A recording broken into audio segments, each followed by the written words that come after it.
নমস্কার, আজকে আমি পালং শাক বানাচ্ছি বেগুন দিয়ে। দেখুন কিভাবে বানাই। তো এখানে সর্ষের তেল দিয়ে দিলাম, রসুন লঙ্কা দিয়ে দিলাম, কাঁচা লঙ্কা।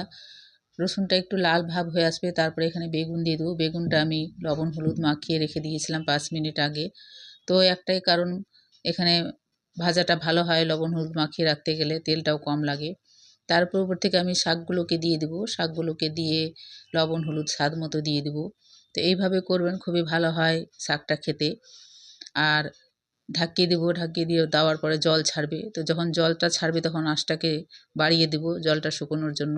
সেদ্ধ হয়ে এসছে, তারপরে উপর থেকে আদা কুচি দিয়ে দেবো।